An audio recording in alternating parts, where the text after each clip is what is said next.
मेरे प्यारे विद्यार्थियों, इस कोरोना के लॉकडाउन में फिर से एक अपने ऐसा अनुभव जो मुझे अभी एक हफ्ते पहले हुआ, मैं आपके बीच में हूँ। अनुभव इस तरह रहा कि अभी पिछले 7-8 दिन पहले मेरा एक मुस्लिम विद्यार्थी शहजाद ने मुझे फ़ोन किया। वो दुर्ग में रहता है, मेरे कॉलेज में बीकॉम प्रीवियस का विद्यार्थी, और कपकपाती आवाज़ में मुझको उसने फ़ोन किया और मुझसे बोला कि सर, आपसे गुजारिश है। मैंने कहा बोलो भाई। कि बोले सर, पिछले 3-4 दिन से मैंने खाना नहीं खाया है, बहुत आर्थिक स्थिति बहुत ख़राब है, तो आप कुछ आर्थिक मदद कर दीजिए। मैंने उसको कहा कि तुरंत, क्योंकि उसने मुझे रात को बोला था, मैंने कल तुम सुबह कॉलेज आ जाओ, क्योंकि घर ढूंढने में उसको दिक्कत होती, तो मैंने कॉलेज में उसको सुबह 10 बजे बुला लिया। और जब मैंने वहाँ पर उसको बुलाया और बुलाने के बाद मैंने उससे पूरी बातचीत की, तो वो भी एक तरह से ऐसा ही निकला कि उसके पिताजी भी प्रवासी मजदूर ही हैं। उसने बताया कि हम लोग पिछले 3-4 साल से यहाँ पर आए हुए हैं दुर्ग में, और मेरे पिताजी कालीन बेचने का काम करते हैं। पहले हम कानपुर में कालीन बेचते थे, तो एक कालीन पे हमको मुश्किल से 200-300 रुपये मिलता था। यहाँ पर हम कालीन बेचते हैं तो एक कालीन में हमको 1000-1200 रुपये का मुनाफा हो जाता है, और महीने में पिताजी 10 से 15 कालीन बेच लेते हैं। हम लोग परिवार में 5 भाई बहन सहित, माता पिता सहित 7 लोग हैं, तो जैसे तैसे 10-15 हज़ार रुपये महीने में चला लेते हैं। पिताजी हर 2-3 महीने में एक बार कानपुर जाते हैं और वहाँ से कालीन लेकर आ जाते हैं। अब आप सोचिए, इसी तरह के बहुत सारे प्रवासी मजदूर पूरे हिंदुस्तान में हैं, जो मेट्रोपॉलिटन सिटीज़ में इस आशा के साथ जाते हैं कि वहाँ पर कुछ अधिक मुनाफा हासिल कर सकेंगे, जीवन यापन कर सकेंगे। जब उस बच्चे ने मुझे ये बात बताई और मैंने जब उसकी आंखों को, चेहरे को देखा, तो मेरा दिल अंदर से रो पड़ा।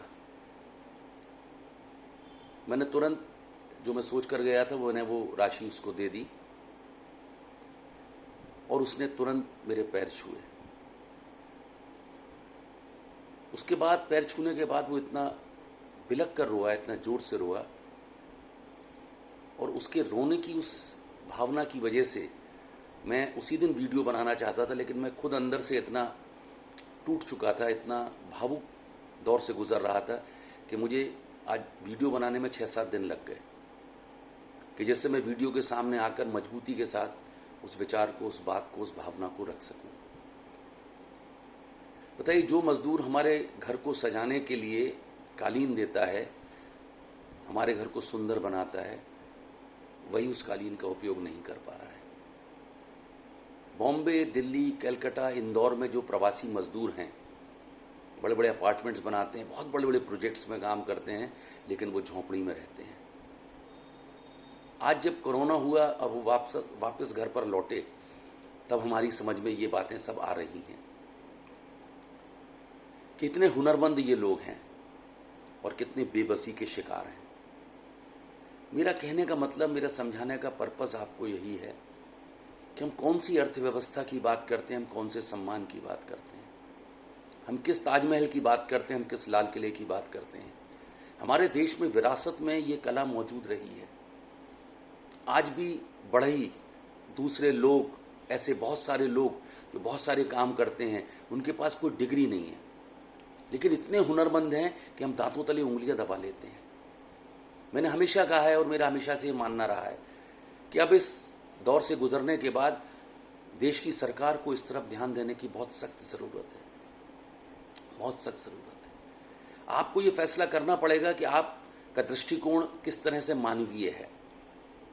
मेरे एक साथी ने कहा कि मेरे घर में कार साफ करने वाला व्यक्ति आता था, और मैंने उसको, अब 1 महीने से नहीं आ रहा है, तो काम नहीं कर रहा है, तो मैंने उसको बुलाया, पैसे देने की कोशिश की, तो उसने पैसे लेने से मना कर दिया। इसलिए मना कर दिया क्योंकि उसका स्वाभिमान था कि उसने 1 महीने से कार साफ नहीं करी है, तो बिना काम करे हुए पैसे क्यों लेगा। तो मैंने कहा आपको ज़बरदस्ती उसको पैसे दे देना चाहिए थे। तो उसी तरह मुझे अपने बेटे का एक अनुभव हुआ। बेटे के पास बेंगलोर में एक कार है, उसको भी कार साफ करने वाला व्यक्ति आता है और मेरे बेटे ने उसको ज़बरदस्ती पैसे दे दिए। आप समझ रहे होंगे मैं क्या भावना कहना चाहता हूँ आपके सामने।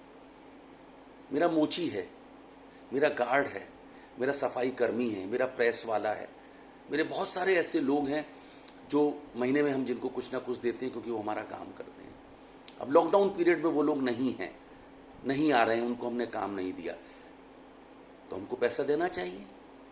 कुछ लोग मेरे साथी ये तर्क देते हैं कि सर जब हम काम नहीं करा रहे पैसा क्यों देंगे। तो मैंने उनसे एक ही कहा कि पिछले 2 महीने से मैं भी कॉलेज नहीं जा रहा हूँ, आप भी अपने काम पर नहीं जा रहे हैं, लेकिन आपको वेतन मिला कि नहीं मिला? आपको तो बिना काम के ही वेतन मिला है। तो ऐसे आपकी जो घर में बाई है, गार्ड हैं, मोची है, प्रेस वाला है और जो भी लोग हैं जिनको महीने में आप कुछ ना कुछ काम के बदले में पैसा देते हैं, अगर वो उस लॉकडाउन पीरियड में नहीं आए हैं तो हमको उतना पैसा उनको देना चाहिए, 100% देना चाहिए। हम आपके को अगर तनख्वाह नहीं भी मिलेगी तो हम 6 महीने रह सकते हैं, लेकिन उनको अगर हमने 1 महीने भी पैसा नहीं दिया तो वो सड़क पर आ जाएंगे। जैसे ये प्रवासी मजदूर, मिल मालिकों ने पैसा देना बंद कर दिया, जहां काम करते थे उन्होंने पैसा देना बंद कर दिया, इसीलिए उनको वापस अपने घर पर लौटना पड़ा। और कितने अनजान लोगों ने, कितने मासूम लोगों ने अपनी जान गंवा दी। उनकी भूख बर्दाश्त नहीं होती है। मेरी माँ कहती थी भूख इतनी लाचार कर देती है आदमी को कि अगर एक माँ अपने बच्चे को कितना प्यार करती है, लेकिन जब भूख बर्दाश्त नहीं होती है तो वो भी अपने बच्चे को बेच देती है। आपने कई घटनाएं समाचार पत्रों में ये सुनी होंगी। भूख के सामने कोई नैतिकता नहीं चलती, भूख बर्दाश्त से बाहर होती है। तो मैं यही आपसे कहना चाहता हूं कि मेरी गुजारिश है कि, और मैं इकोनॉमिक्स पढ़ाते समय ये बात कहता भी हूं कि हमको अपनी इकोनॉमी को धनवान बनाने की जगह खुशहाल इकोनॉमी बनाना चाहिए, प्लेजर इकोनॉमी बनाना चाहिए, खुशनुमा अर्थव्यवस्था बनाना चाहिए। और खुशनुमा अर्थव्यवस्था में यही कि सामान्य चीज़ें जो एक व्यक्ति को चाहिए वो सामान्य चीज़ें उसको मिलती रहे। हमें मजबूत अर्थव्यवस्था की उतनी आवश्यकता नहीं है जितनी खुशहाल अर्थव्यवस्था की ज़रूरत है।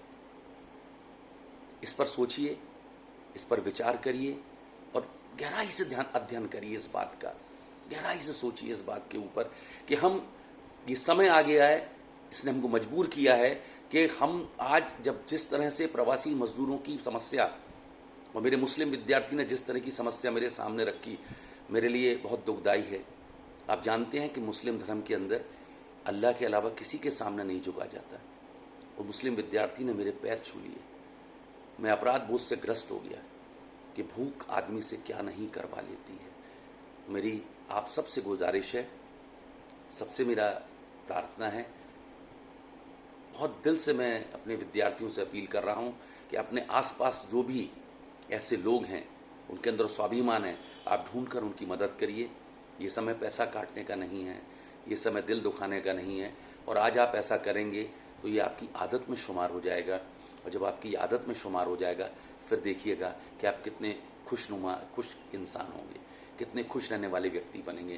क्योंकि मैंने एक बार कहा भी था, जब गांधी जी ये कहते हैं कि ईश्वर झोंपड़ी में रहता है, उनका मतलब यही था कि आप गरीबों की जब मदद करेंगे तो आपको भगवान मिल जाएगा। तो आप भगवान, अल्लाह, खुदा, ईसा मसीह, पैगंबर साहब, गुरु नानक, जिससे भी आप साक्षात्कार करना चाहते हैं, जिसके भी आप दर्शन करना चाहते हैं, तो उन गरीबों के माध्यम से करने की कोशिश करिए। देखिए, ये समय कुछ अच्छी आदतें हमको दे सकता। अगर आज तक हमने नहीं सोचा होगा उन गरीबों के लिए, तो ये अब हमारे सामने एक समय है कि हम इस विषय में सोचें। मेरे अपने सभी विद्यार्थियों से फिर एक बार पुनः मैं अपील करता हूँ कि हम इस दिशा में सोचने की कोशिश करें, और जो भी कुछ हम कर सकते हैं उसको करते करते एक आदत बना लें। और जब हम आदत बना लेंगे तो फिर आने वाला समय हमारे लिए बहुत अच्छा होगा। आप सबसे मेरी गुजारिश है। शुक्रिया।